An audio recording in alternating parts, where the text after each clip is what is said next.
Finance and Strategic Management from MDI Gurgaon. In order to tell you where she's worked with PwC, PricewaterhouseCoopers, Escorts, IBM and Vatica. Her area of interest are finance and accounting. So students, this is a rare opportunity for you where she would be addressing you about the financial environment of MNCs, especially for those who have interest in finance, and of course the environment around them. This lecture is indeed very much beneficial. I would request Ms. Amandeep to kindly felicitate Ms. Kirti Sharma. Put your hands together for Ms. Kirti.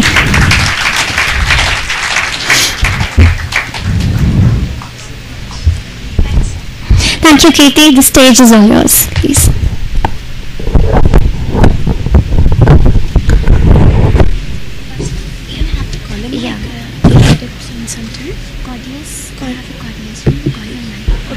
Okay, this is the one? No, this is the cordless one. Okay, in the meantime I can just move, and once the audio gets a little cooler, I think we can switch off the fan so that it's okay, fine. Thanks. Good morning, everybody. It's a pleasure to be interacting with you this nice, rainy morning, and the introduction part is okay, but I get pretty uncouth with the felicitation and things like that, because I typically consider myself to be an industry professional, and I like interacting with students because I think it's an excellent forum for me to learn quite a lot of things from you, rather than imparting what I know about whatever I've been practicing over the years. So before I start with the lecture, I would like to know how many of you in this group are from the finance background. Okay? And how many of, obviously the others, everybody's from non-finance? Yeah? Okay. So I would like the class to be very, very interactive, and that's requested ma'am to get this mic. And I would like to be in the middle of this session here and ask you questions. What are your expectations from this lecture which is going to be delivered from now?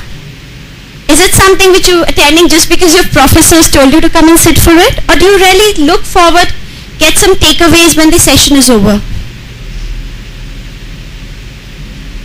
That's not a finance question. It doesn't need so much of thinking. Yeah, anybody? Yeah. Learning can be fun. So you have learning. What kind of learning? About finance. More deep, concepts and other things. I'm from finance background. Yes, ma'am. Abhishek Sharma. So we have Abhishek here who says he wants to learn something more about finance, and he's from a finance background. So I guess the base work is done for him. What about the others? Somebody from non-finance who would want to tell me why you're sitting in this session? Anybody, please? You from non-finance? Okay. What about you? Non-finance. What's your name? Navneet. Ma'am, I came to know it's about finance or something. So, to get more knowledge about finance, how is it in the MNC and industrial sectors? Now we have a huge row of students sitting till the back, and I'm sure I won't be very audible at the back. Am I audible, guys? Fine. So I would appreciate if you don't talk and listen to me for the next 1.5 hours if learning something about finance is the objective. And trust me, I should try to make it more and more interesting and not very boring. Now, everything in life has to be with an objective. So if you're coming here spending 1.5 hours, which are, trust me, quite an important years of your life, you need to have some getaways out of this. Okay? Now, I personally feel that finance is something which puts everybody on like a back footing. People think finance, oh my God, what is this? What are we talking about? But my feeling is that we as individuals practice finance and accounts every day in our daily lives. Start your normal day with the pocket money which you come to college. You're spending on books, you're spending on stationery, you're spending on anything, eating in the canteen, buying CDs, going for movies. So somewhere behind at the back of your mind, you always have finance and economics running. How do you decide about your friend's birthday gifts? Anybody? Yes, it all starts from the budget. Right. So the budget is the primary thing, and the second question which comes to your mind, what was it that he or she gifted me on my birthday? Right? It isn't? Alright, if it isn't, then we have an excellent person around. That's a nice human being. Right? But the thing is that if we're practicing something day in and day out, we need to know what it is about. Right? Today the world is not the same as it was 100 years ago. Or is it the same? Right? You would have already started feeling the generation gap between your grandparents and yourself. And as a matter of fact, even your parents. Right? The way they think about certain things is not the same as what you think. What has changed over the years? What is it that you think has changed over so many years? The mentality has changed. The mentality has changed, okay? Somebody said the lifestyle has changed. Why has the mentality or the lifestyle changed? Yes? Better economy. Better economy? Do you think the economy has become better? Yes or no? I beg to differ. India was much better before we were ruled by the Britishers. We're still struggling to become a successful economy. If you ask the world market, we're still a developing nation. Nobody calls us a developed nation. Right? Okay, fine. That's beside the time answer. My question is that 100 years back, okay, what we needed to produce or set up a company, what was that? We needed a business idea, for sure. All that we needed was, we needed to have what? We needed to have some capital. And what were we supposed to do with the capital? We should have had the ability to do mass production. Right? This is what happened typically when the world wars happened, say the World War I. What was happening? Mass production was the key. So any company which could do mass production was in business. Anybody who couldn't do it was not in business. Come 50 years ahead. What was happening after 50 years? Yeah? Customization, ma'am. Needs were changing, so the products were also changing. So she says, what's your name? Pooja. Pooja says it was customization, needs were changing, so products were changing. Anything else? What was really happening was that the availability of information was becoming generic. People were getting to know more and more. So with the availability of information, the idea of producing was changing, the customer perception was changing, our requirements were changing. Alright? Today if you're going to a movie hall or say you're sitting in a cafeteria, immediately you can post your status on the Facebook and everybody gets to know of it. Was it that simple say 30 years back? No, it wasn't. I mean, even during my college days, I wanted to have a pager, and the idea of having a pager was, at least I can send a text message to tell my friends that fine, I'm reaching college. And that seemed to be a great idea. But what happens? How would you people react if today I come and gift you a pager? The first thing you'll do is you'll throw it in the bin and say, this nonsense is not of my use. So when the world changes, when things around you change, you have to change your perception also. Initially what we were working on was a localized economy, and suddenly the shift moved from a localized to a globalized economy, and then we moved from a globalized to a localized economy, right? So with this background in mind, today's class is going to be focusing on the multinational financial environment. What is it all about? Why do we get into it in the first place? See, all of us are pretty happy, you know, when we travel abroad, I mean, not abroad in fact, if you travel somewhere across in India, have you ever gone for say nearby places, travel to a village?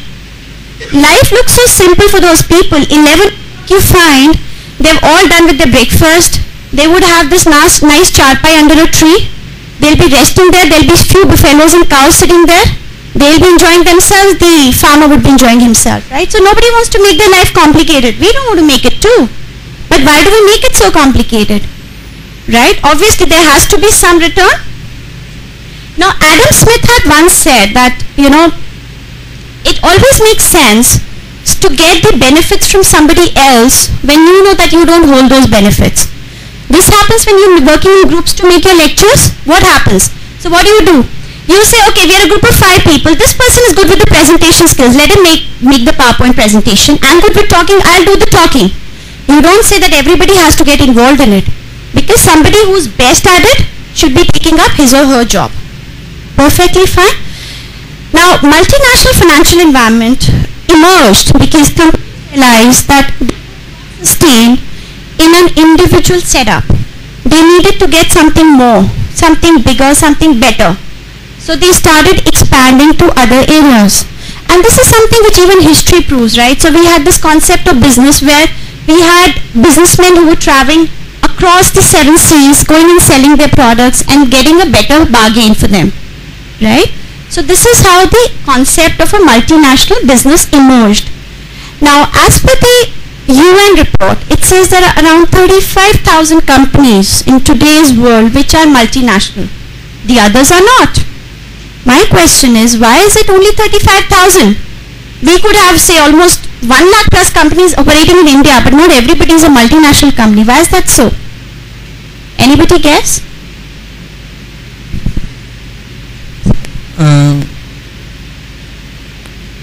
Probably their reputation in the market, not sure. So, if companies don't go multinational, is it only because of the reputation of the market, or there is something else to it? Yes? Ma'am, might be they are not having the funds, or they are not having the potential to expand globally. Thank you. So they don't have the funds or the potential. Anybody else who wants to add on to this? I still don't have the answer to my question completely. Anybody else who has a different thought? Yeah? Anybody, please. Yeah. Maybe they don't have advanced technology. Okay, maybe they have the technology. Anybody else? Inadequate amount of resources. Want the same thing. My question is that all of you studying in this college, right? Say 10 years down the line, all of you would be working somewhere or the other. Some people would make it big, the others would make it very average, the others would be still strugglers. What makes the difference? What makes the difference? The difference is capabilities. Okay, anything else? Attitude.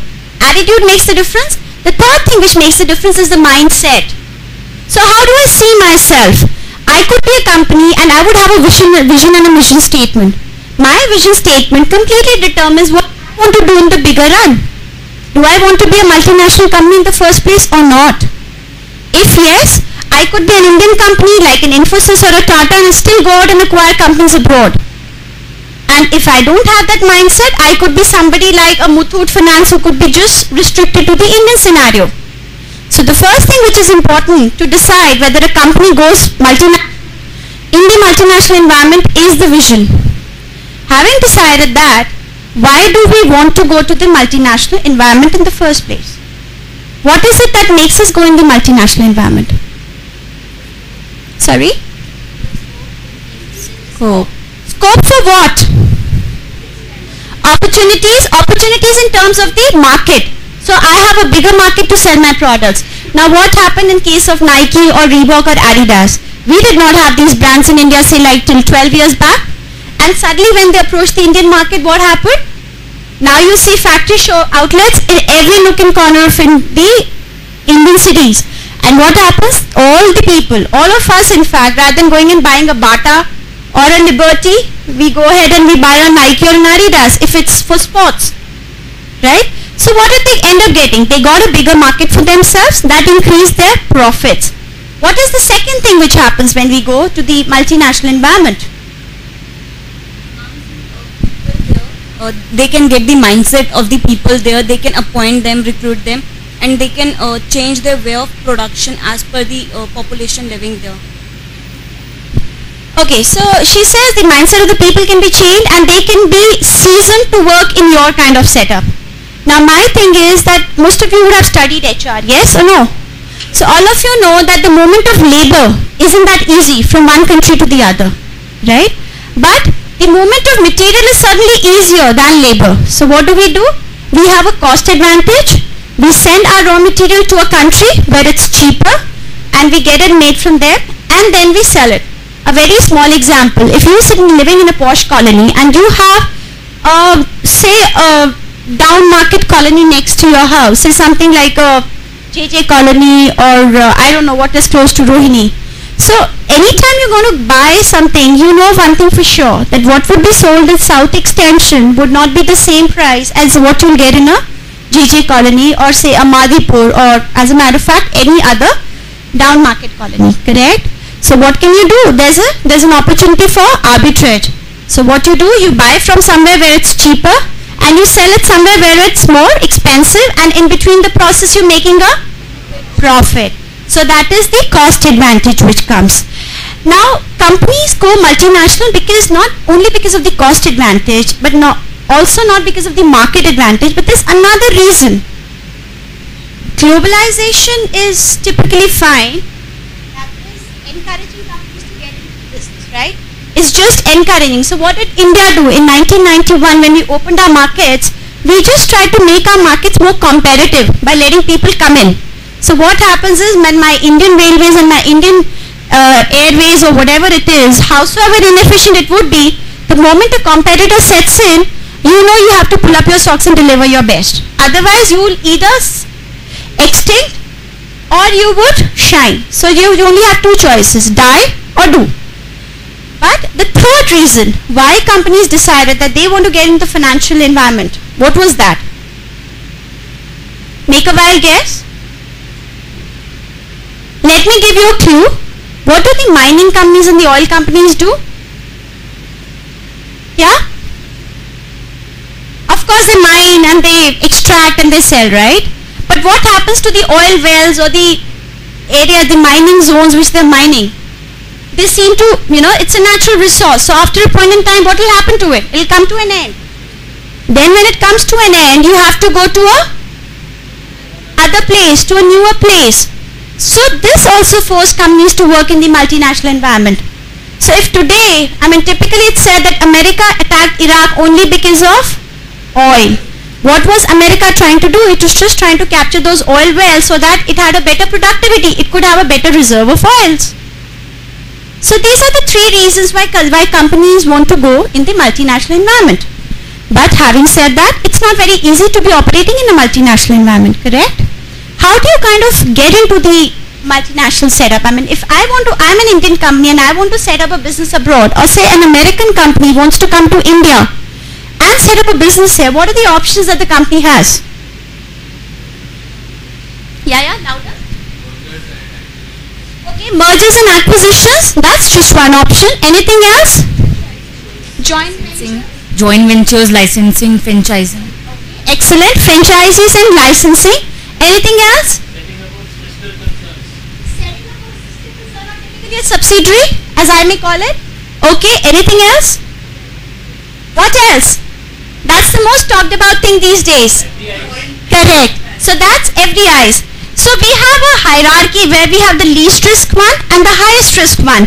So if you typically talk about FDIs, India has become very, very active or very, very optimistic in terms of FDIs lately. We've been letting in a lot of money through FDIs in our country.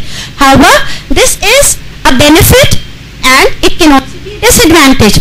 Now why could FDIs be a disadvantage for India? Anybody?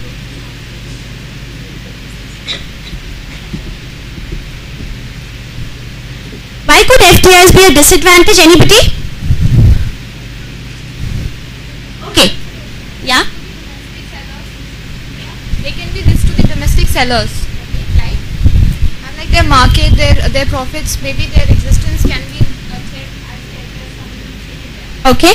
So one answer is, what's your name please? Akanksha says it could be a risk to the domestic sellers. My concern is slightly bigger and different than this. My concern is that the moment I get in foreign money in my country in terms of FDI, I have my reserves swelling up. But the moment these countries decide to kind of take their money away, what happens to my economy? It would suddenly go bust.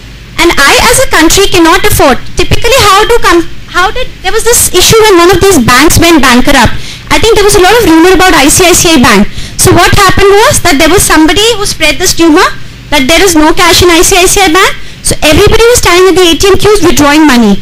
And of course, if everybody comes to ask back their money, no bank is so solvent that they'll be able to immediate short-term liquidity, arrange the liquidity, meet the demands and get out of it. So the bank was obviously in a crisis position. So even for a country like India, we get into a crisis position, what happens if the FDI money is wanted back? That's from the country's perspective. But let's have a look at the FDI's perspective, what they have to say. Now, you said the ways to enter foreign market is first is franchising and joint ventures. Any example of a franchisee which you could be giving me? You have umpteen these days. Anything else? KFC. We have KFC, we have most of the hotels which are running on either a management contract or a franchising kind of an arrangement. So we have Radisson, we have Hilton, we have Marriott, we have all these hotels running in here, right? The second is joint ventures. Could you give me an example of a joint venture? Is an example. Then you had the Renault Mahindra joint venture, which obviously did not work for long. Initially, Escorts did a joint venture with the company forming Escotel, which was a telecom company, which again didn't work too well. Yes.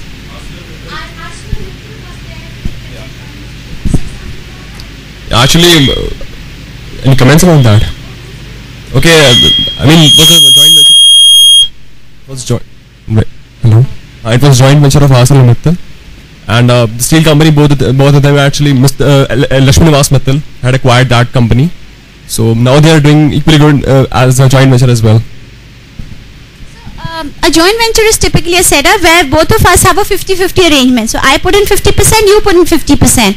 The profits are shared equally, the assets are shared equally. So there is no love lost if there is something happening wrong. We always divide and on an amicable note we split. But the only thing with the joint venture is that always formed with the purpose in mind. So I could have a short-term venture where I have an object to be achieved. So I have a project which has to be completed. I make a joint venture. Once the project is completed, I move out of the joint venture. Fine. The next one is foreign acquisitions. Now what did IBM do in India? When IBM came to India, it realized that it was very difficult for it to penetrate in the Indian markets. Typically because of the setup which India had, and at that point in time, Daksh was one company which had a big share of most of the best Indian clients. So what did IBM do? They started getting in talks with Daksh and they started to, acquire Daksh. And they did that successfully, and that was the entry gate which IBM got to operate in India. The third one is foreign subsidiaries. Nestle. What does Nestle do? The Nestle parent company is located outside, but they have Nestle operating here. Procter & Gamble, Hindustan Unilever, what are they doing? They're operating in India by way of their subsidiaries. The next one is the last one, which is the most risky one, which is the FDI route. FDI typically means that I'm putting in my money by way of a private equity. So I'm getting an ownership in the company which is being formed. And if you would have seen the latest budgets, we've kind of enhanced FDI limits in our retail sector, in our telecom sector, and we're planning to make it much more bigger in the other sectors as well. But from a company perspective, anybody who's putting in money in FDI, it's very difficult for them to even get out of it because there are compliances, legal laws, rules which govern the money. So it's not as easy as a joint venture or a subsidiary. I could just wrap up my subsidiary one fine morning and say I'm moving out of India. I could also do that with a joint venture. We've seen so many of them breaking. But FDI route isn't that easy to be discontinued. So obviously, even from a company's perspective, when we're putting in money by way of an FDI, we have to think twice before putting in that money. Fine. Any questions till now which you have, please? Anybody has a question? Yeah? Okay. So if you don't have a question, let me ask you a question. If I'm working in the multinational environment, what are the kind of political risks which I could be encountering?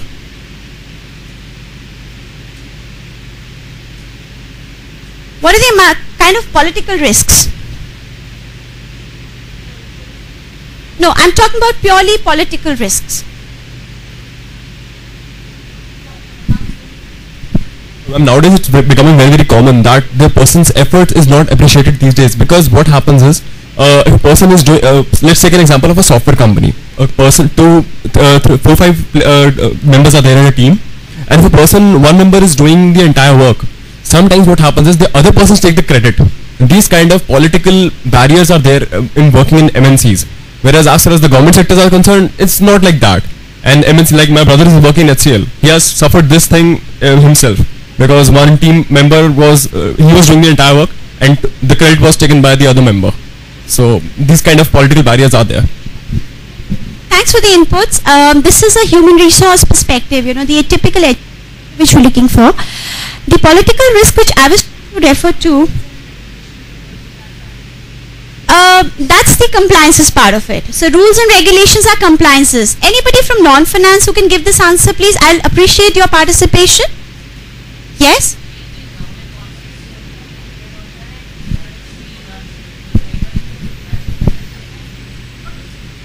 Thank you so much. That's somewhere close. So he's saying change in government policy. So typically for a political risk, I'm only referring to the setup in my country in terms of the government, in terms of the political scenario which could impact.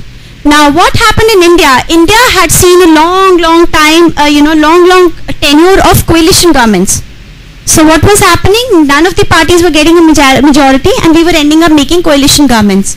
So what happened because of the coalition governments was that the people or the countries which were investing in India became wary of the quality or say the efficiency or say the security of the money which was being put in. They weren't very sure because every time the government changed, the policies were changing.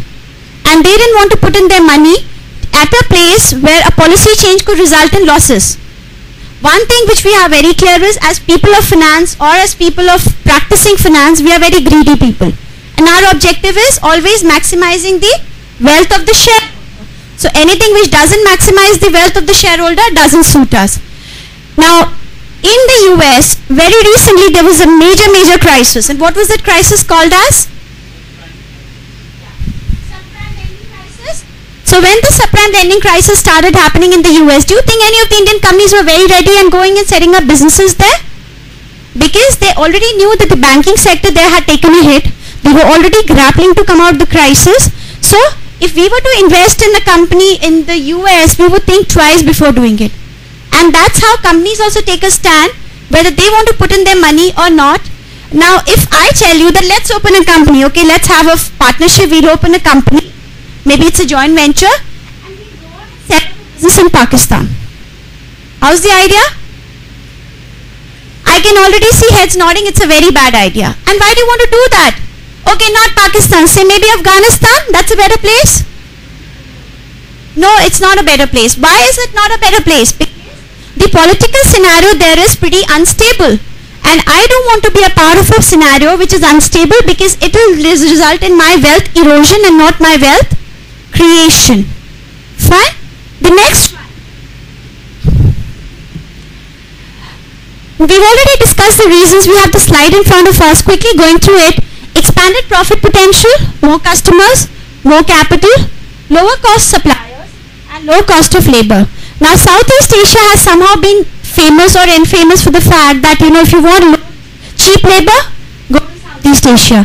Philippines, India, Pakistan, China, all of us are doing what? Supplying cheap labor to the countries in the Europe and the US. Now, if you go to the European market or if you go to the American market, pick up any product, I can bet 99% of the products would have a made in China tag on them.